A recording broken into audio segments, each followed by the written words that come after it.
Mr. White, you have summoned Ms. Loving to court to prove you did not father her 5-month-old daughter, Loyal. From the moment the gavel dropped, the tension in the courtroom was unmistakable. Mr. White stood firm in his claim. He was not the father of 5-month-old Loyal. Across the room, Ms. Loving sat with equal determination, insisting she could prove that Mr. White was indeed Loyal's biological father. Their history was tangled. 4 years of knowing each other, a friendship that crossed into intimacy, and unprotected encounters that blurred the lines between casual and committed. Like, for 4 years, I known Tiana. We were good friends, but we were never in a relationship, Tiana. But you had a sexual relationship? Yes, ma'am.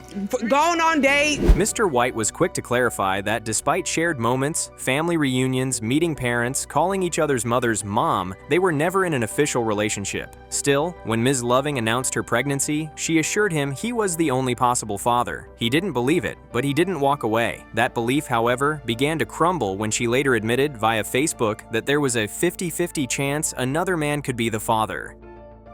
Yes. Do you believe that when she says it? No, man, I didn't believe that, but I'm still trying to get her the benefit of the doubt because we were good friends, Your Honor. But you know what I'm saying? At the end of the day, I won't be there because I know I had unprotected sex. But you wasn't there. You wasn't there, though. Correct. Why I'm going to be there? As a friend, you still wasn't there. Correct, Your Honor. At first, Mr. White had been told he was the sole possibility, but by August, months into her pregnancy, she confessed the odds were split between him and someone else. The argument deepened when it came out that on the day Loyal was born, Mr. White had a DNA test sitting in his car, ready to use. He said it was about certainty, about not wanting to raise another man's child. She called it inconsiderate, a disrespectful intrusion into a vulnerable moment. The day she gave birth, Your Honor. You went to the hospital. I went up there. Before I went up there, I got a DNA test, Your Honor. Left the DNA test in the car because I ain't want to bring it up there because I ain't know who was up there. You feel what I'm saying? I ain't want to be rude because we're going to be in. The judge pressed for clarity. Why had he brought the test but not used it? Mr. White explained that he wanted to be respectful. He didn't know who was in the hospital room and decided to keep the test in the car. Still, when he looked at the baby, he felt no physical resemblance. His doubts were echoed by his mother, who took the stand to explain a unique family trait, 6 fingers, that Loyal did not have.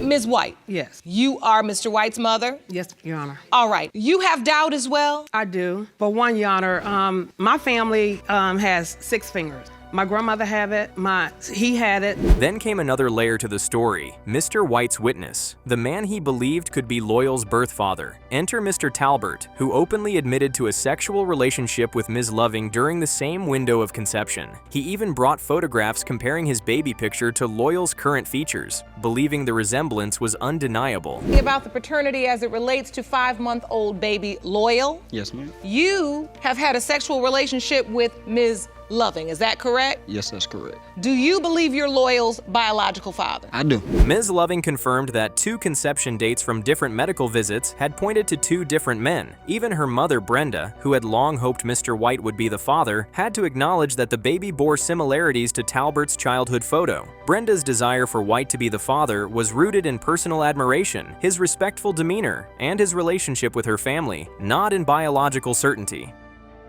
Ms. Loving's mother? Yes. Okay. Ma'am, what is your understanding? Well, my understanding, I've always believed that Mr. White. As testimony continued, the courtroom heard that Talbert had not financially supported Loyal. Still, it claimed this was because Ms. Loving told him she was fine and didn't need help. He had seen and held the child, and his family had remarked on her resemblance to him. Still, without proof, all he could do was wait for the results. Did she tell you you were one of 2 people that could be the father? She did? Yes. And were you happy about this news? Well, I was kind of excited. The judge moved to close the arguments. The web of relationships, friendships that became sexual, timelines that shifted, private messages that may or may not have been sent had all been laid out. Family hopes, physical traits, and conflicting medical conception dates had been weighed. 2 men stood as possible fathers, both with entirely different histories with the mother. We have hopes and dreams for our children. And if it was somebody that I hoped and dreamed to marry my daughter, it would have been him. You know, he never disrespected me like some of the people she's been around. All eyes turned to the bench as the judge prepared to read the results. The room seemed to be still. The quiet before the truth would finally break the uncertainty that had gripped everyone. Years of complicated relationships, months of doubt, and hours of testimony had all led to this single envelope. The judge's voice was calm, deliberate, as she began to read from the document. Loyal's biological father is Mr. Talbert. want to prove that he also fathered your 1-month-old son, Adonis. Is that correct? Yes, Your Honor. Mr. Davis, you say any trust you had for Miss Perry went out the window once you learned you were not the only man.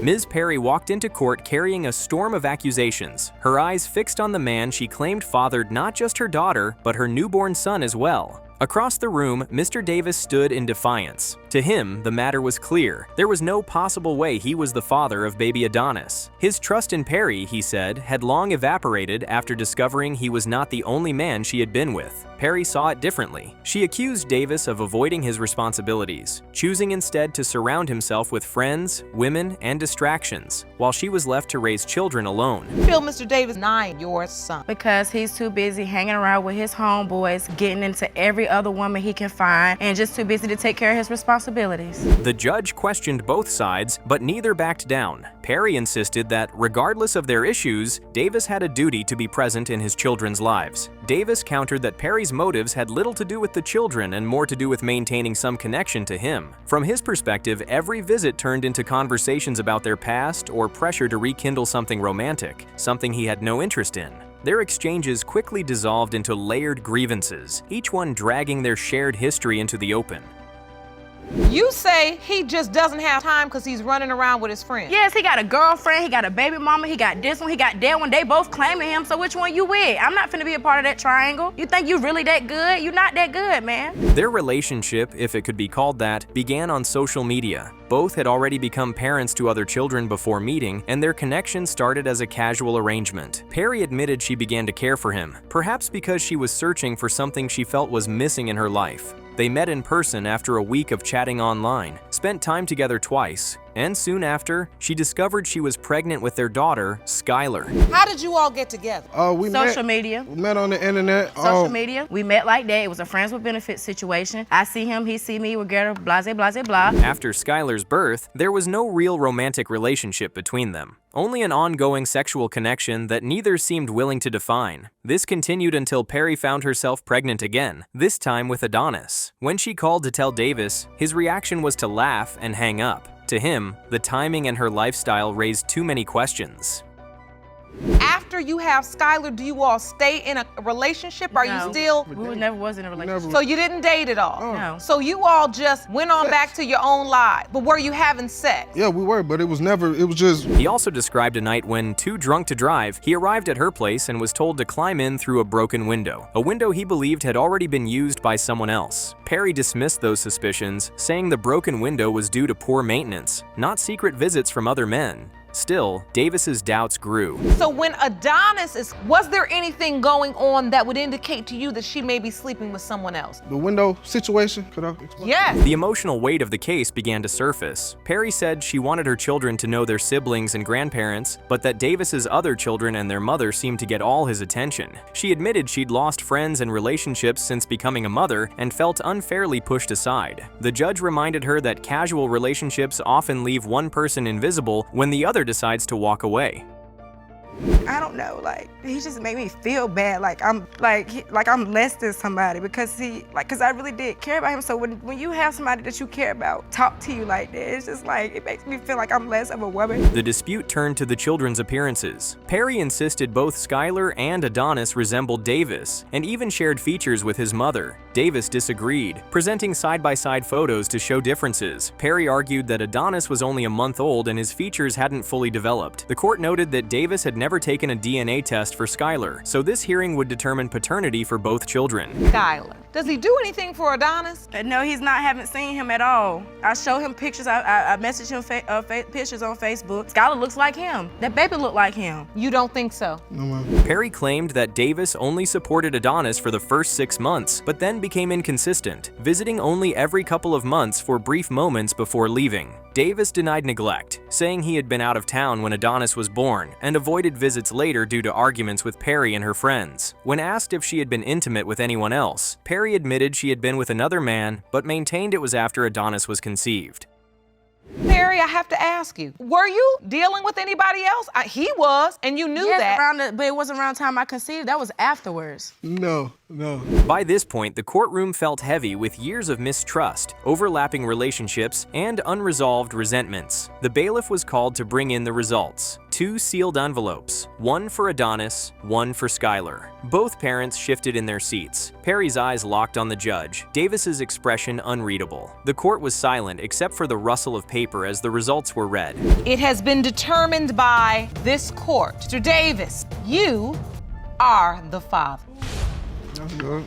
Mr. Lauren, you say you are here petitioning the court for a paternity test because your best friend of 10 years recently dropped a bomb on you. You claim she suddenly told you she believes you are the It began with a phone call Sydney Lawrence never saw coming. 10 years of friendship with Angela Payne had weathered plenty of ups, downs, and even a few blurred lines, but nothing compared to the bombshell she dropped that day. Out of the blue, Angela told him the court would be contacting him for a paternity test. The words barely made sense. Sydney knew Angela had a 3-year-old son named Antonio, a boy he believed already had a father. Antonio's name even matched that of her fiancé at the time. Yet here she was, claiming Sydney might be the birth father. My best friend of 10 years revealed a big secret to me last week that I could possibly be the father of her son, Antonio. You are the. When she did it, she called me on the phone. She was like, At first, Sydney dismissed the idea outright. In his mind, the timeline didn't match, and the name alone seemed proof enough. But as the shock wore off, his thoughts turned heavier. If there was even the slightest chance Antonio was his, he couldn't turn away. The thought of a son growing up without knowing his father gnawed at him. Reluctantly, he agreed to the test, not for Angela, but for the child. Still, the unanswered question remained. Why wait 3 years to tell him?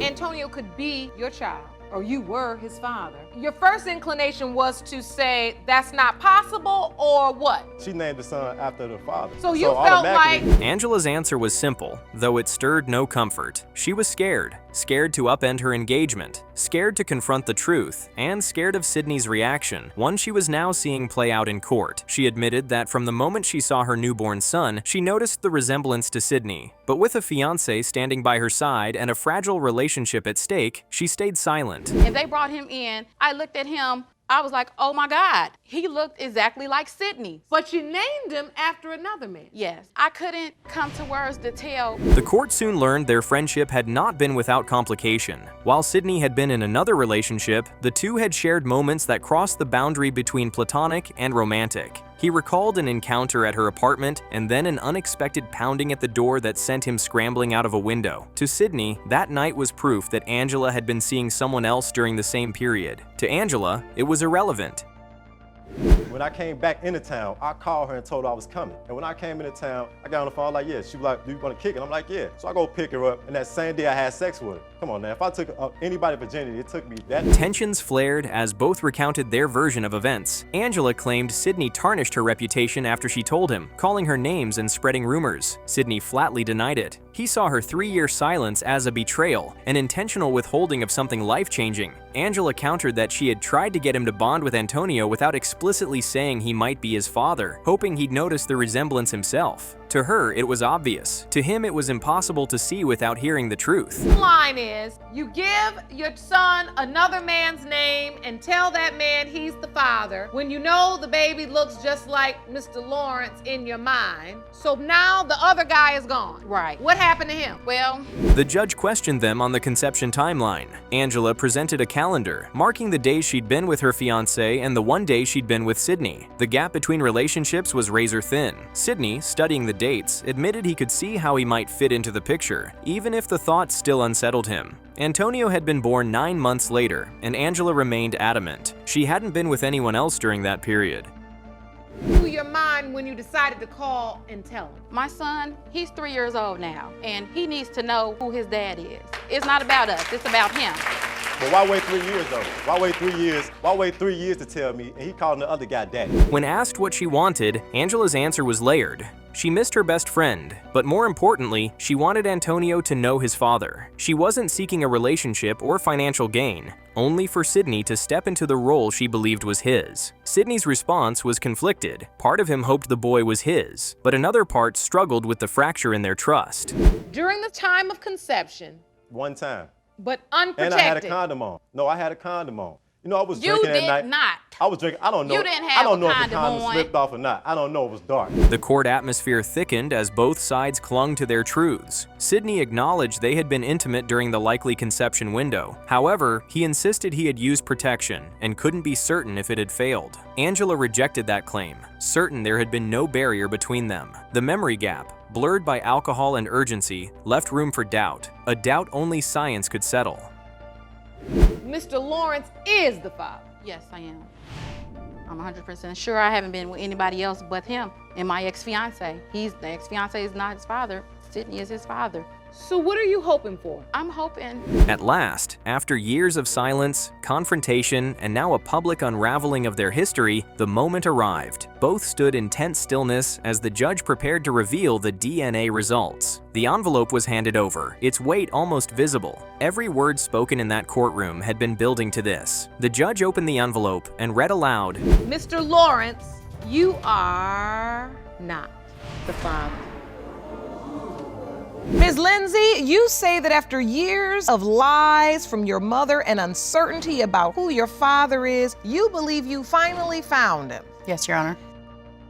Bobby Lindsay walked into court with a lifetime of unanswered questions weighing on her shoulders. For 35 years, she had lived without knowing who her father was. Rumors had followed her since her teenage years, whispers in the community, curious glances, and the occasional blunt confrontation. One persistent name kept surfacing: Mr. Dannenbrink, a man who, ironically, now lived next door. She had grown up hearing different versions of her family history from her mother, each one shifting slightly over time, leaving her unsure of which, if any, was true. Today, she was determined to settle the question once and for all. And then we got back together again, and a couple days later she went her way, and it just kept on for years that way. And there's no way she could be my daughter, Your Honor. From the bench, the judge asked her to explain why she believed the man standing across from her was her father. Bobby said it wasn't just a hunch. It was something everyone in town seemed to believe. She recounted that at 16, the ex-girlfriend of Mr. Dannenbrink had appeared at her door and accused her of being the child who had come between them. Her mother had denied it, but the seed of doubt had been planted, and it only grew with time. When she said this to you, what did you say? Well, at first I was like, what? You're wrong. There's no way. And I came to my mother and I talked to her about it, and she told me no, that he was not my father. Ms. Hampton admitted that he had a sexual relationship with Mr. Dannenbrink in the late 1970s, but he was adamant there was no way he was the father. Their connection, he said, was brief and sporadic. A few weeks together before she vanished, then a brief reconnection years later. Back then, he claimed, life was hectic, full of drugs and hazy memories. Your Honor, this was like in the late 70s, and we dated off and on, and I was involved with somebody else, and he was involved with somebody else. 5 years ago, we met back up and started having conversation, and Bobby presented a calendar, calculating her conception date based on her birth in early February. She argued that even with her being declared 1 month premature, her healthy birth weight and lack of complications suggested she was likely full term, placing conception in late May or early June, which she believed lined up with her mother's time with Mr. Dannenbrink, but her mother disagreed. And if you count back, if I was born full term, the conception would be between May and June. And the doctors did say that I was born a month premature, which... As the questioning deepened, more troubling inconsistencies emerged. Bobby recalled that her mother had, at times, admitted to having a child with Mr. Dannenbrink, but the details had changed. Sometimes the supposed child was described as an older sister, sometimes younger, sometimes stillborn. Bobby had searched public records for evidence of this birth and death, but found nothing. What leads you to not believe your mother? The doctors did say that I was born a month early, but they also said that I was going to be a boy the entire time she was pregnant with me. So they could have been wrong. Second thing. Her distrust had roots beyond this case. She revealed that years earlier, she had discovered another sibling only because he found her through social media. Her mother had never told her about him, explaining later that she had given the baby up for adoption under the belief, fed by her mother and doctors, that the child had died. The pattern left Bobby convinced her mother was capable of hiding the truth about her paternity. Because it's not the first time. She didn't technically lie about another brother, but she didn't tell me about another brother. She got pregnant and gave... Ironically, despite their uncertain connection, Bobby and Mr. Dannenbrink had grown close in recent years. After reconnecting through church, they had become friendly neighbors, sharing barbecues, holidays, and casual jokes about being father and daughter. He had even embraced her children, encouraging them to call him Grandpa, since they had no grandfathers in their lives. It was a bittersweet arrangement. What's your relationship like with Mr. Dannenbrink right now? I want to say he's kind of like a father figure to a point. We kind of joke about him being my dad and me being his daughter. How do you joke about it? When asked how deeply this mystery had affected her, Bobby read a letter she had written to the court. In it, she described walking through life for 35 years, not knowing whose blood ran in her veins, where her features came from, or why her father had not been there. The most painful questions were the personal ones. Will you please read that letter? Yes, I can. I said, 35 years I have walked through this life wondering who I am, whose blood runs through me, who do I look like? The judge noted how powerful the words were, recognizing that this was not just about science or timelines. It was about a child, now grown, still yearning for the missing piece of her identity. Ms. Hampton listened, but did not waver from her stance. She insisted firmly that Mr. Dannenbrink was not the father. But now, it's time to find out. It has been determined by this court, Mr. Dannenbrink, you are not her father. Good day. Ms. Harrison, you and your sisters have been haunted by rumors of family secrets for more than 30 years. The courtroom is tense from the moment the case is called. Three sisters, Harrison, McMahon, and Wilridge, stand on one side. On the other stands Rogers, equally unshaken, convinced that the man they call Dad is also her father. The claim is explosive. Their father had an affair with Rogers' mother, who also happened to be their mother's best friend. The sisters have demanded a siblingship DNA test to put what they call a lie to rest. Rogers says she doesn't need a test. She's always known the truth. Well, over the years, her mother has denied the rumors. Her mother denied even having an affair with our father. And her mother and my mother were best friends. And when I was 16 years old, my father died. Harrison takes the lead for her side, explaining that for over 30 years, rumors have swirled through the family. Their father died when she was 16, and even then, when confronted, Rogers' mother denied everything. The two women had been inseparable friends, making the accusation unthinkable. For Harrison, that denial is proof enough that Rogers is not her sister, but Rogers sees it differently. Saying all of this stuff, you know, and like I said, over the years, taking the hurt out Your on Honor, you we were raised when all I want we were to raised. do is This is what I want to understand. The women's shared history is complicated. They grew up close, spending holidays together, bound by their mother's friendship. Harrison remembers them as cousins, though no blood ties existed. Rogers insists those bonds were deeper, shaped by a hidden truth. Her father was their father. She claims she was 8 when he called himself Daddy, after she broke her arm, even bringing her a pink stuffed hippo during her hospital stay. Years later, at 14, she says he took her to lunch, looked her in the eye, and told her outright that he was her father. What makes you believe that her father is your father? Because you seem very confident. He told me so. He told you? He told me so. Okay, that's just another rumor. Did you see anything on a birth certificate? Harrison isn't moved. She insists their father was simply kind to Rogers, stepping in as a father figure because she had none. In her view, calling him Daddy was a role play born of sympathy, not biology. Rogers offers a photo of one of the sisters, Yvette, who she claims accepted her as family before she died. The sisters push back, saying that looks mean nothing, and no proof exists. This man told you, I'm your father, and he referred to himself as Daddy to you. What did you call this man when you were around Miss Harrison and her family? Then comes a twist. Rogers claims she and Yvette once took a private DNA test, which confirmed they were siblings. But there is no paperwork in court, and Harrison insists she never heard of such a test. The absence of evidence deepens the divide. To the sisters, their father's role as Rogers' godfather might have been misinterpreted. To Rogers, it was a calculated way to hide the affair in plain sight. Why would you get the DNA test with just the one sister? It was not my idea. It wasn't your idea? No, it was Yvette's idea. And so, what were the results? The conversation turns emotional. Rogers recalls the burden of keeping such a secret since childhood, saying she lived with it in silence, often treated coldly by Harrison. Harrison denies ever mistreating her. The judge questions the plausibility of a grown man entrusting such information to an 8-year-old, noting how strange it is to expect a child to bear it. Yet Rogers remains unwavering.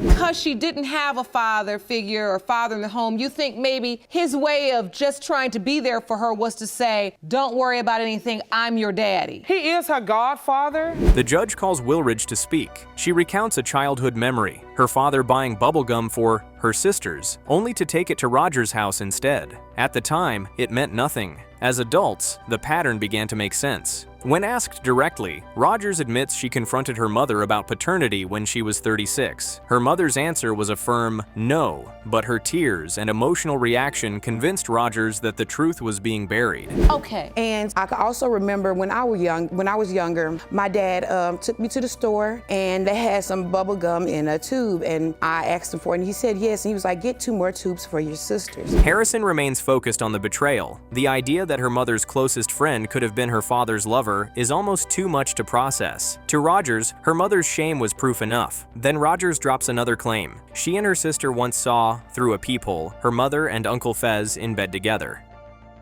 I need to hear this story. Ms. Rogers, who's we and who did you see through a peephole? Me and my sister, Glenda. Okay, that saw my mom, and at the time we called them Uncle Fats. That claim draws a visible reaction from the sisters. As they've grown older, they admit the possibility exists that their father and Rogers' mother could have been involved. But to them, that doesn't confirm paternity. It only raises questions. The tension peaks as the judge prepares to read the results. Both sides know this moment will end the decades of speculation one way or the other. It has been determined that you are indeed half-sisters.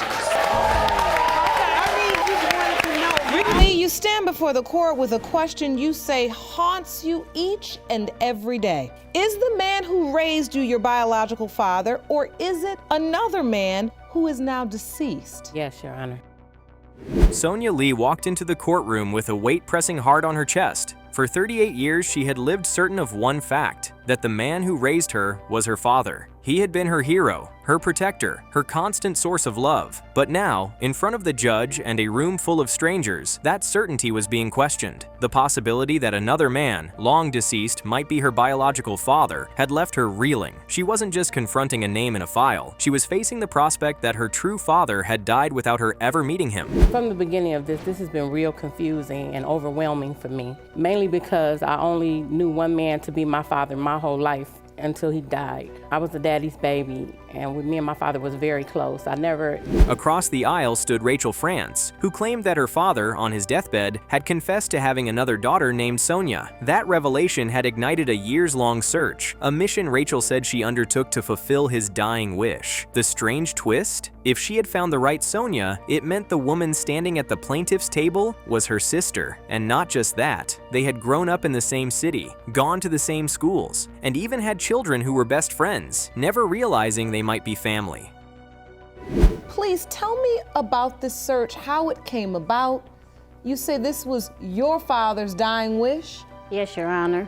The whole time I was growing up, I heard of... Sonia listened as Rachel explained the search, each detail sounding more unbelievable than the last. Rachel spoke of how she had been told Sonia had died of AIDS in the early 90s, a story she never believed. Her sister, Diane Davis, had taken over the search, combing through Facebook profiles, only to stumble upon a shocking discovery. Sonia was alive. We're in high school. I was at the same school, and they would tell me that it was another young lady there that, like, our classes we never went to classes together. Like, she went at a time before I came, and they would say, it was a girl here that looks just like you.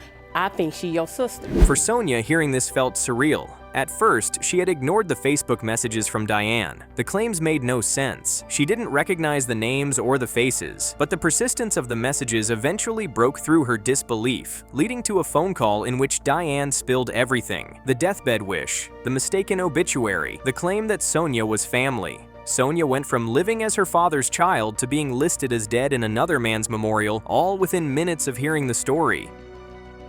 How did you go about doing it? Well, I started on Facebook and I Couldn't find her on Facebook, nowhere. So And you were looking up the kinda name? Gave up the search, looking for Sonia Miller. Sonia Miller. Still, she was in doubt. She called her mother, Gloria Washington, hoping for clarity. At first, Gloria dismissed the conversation entirely, refusing to discuss it. But with persistence, the truth began to crack through. Gloria admitted she had once been involved with Ronald Miller, the man Rachel claimed was Sonia's biological father. I rejected it, period. I just rejected it because it didn't make sense to me. And so I called my mother. When I first called, my mom was like, you know, somebody just contacted me. What does this mean? Who is? Even with that admission, Sonia's emotions were twisted. Yes, she had always wondered about certain features she possessed that didn't come from her mother or the man she knew as her father, but she also felt resentment. If Rachel's family knew about her, why hadn't anyone told her sooner? She had grown up close enough to bump into them in daily life, yet she was left in the dark. They had experienced sibling bonds, family milestones, and even ordinary disagreements, things she could never get back. Just like Miss Fran said, our kids were our best friends, already claiming each other as cousins without knowing enough, without even thinking of the possibility they claimed each other as cousins. I grew up in a small city, and then to be this close to my family and not know it did hurt me. Yes, I had a father. Rachel insisted that regardless of the DNA results, she would always see Sonia as her sister. Sonia appreciated the sentiment, but she couldn't shake the fear. What if the test proved them wrong? She admitted to the judge that she was scared to embrace this newfound family only to lose them, and scared to reject them if they turned out to be her blood. Either way, the results would cut deep. Your Honor, I'd like to say, at the same time, they knew. If he knew, why didn't the man look for me? Why didn't he come find me? I'm right there. The tension in the room rose when Ronald Miller's son, Ronald Jr., entered the courtroom. Sonia had never met him before. He asked for permission to hug her, explaining that from the moment he saw her, he believed she was his sister. He said she looked just like Rachel. Sonia, still guarded, listened, but held her emotions in check. She was done guessing. She wanted proof. Miller, thank you for joining us today. I'd like to ask you a question. If it's okay with you and Miss D, could I give her a hug? Oh. This is my first time. The judge acknowledged the swirling emotions on both sides and prepared to deliver that proof. An envelope sat on the bench, simple in appearance, yet carrying the power to confirm or shatter identities. Sonia knew that within seconds, she would learn if her life story had been built on a misunderstanding. The judge gave everyone the chance to sit if they needed to, and then she started to read. And thus is the biological daughter of the late Ronald Miller. Ms. Lee, they are indeed your biological brother and sister.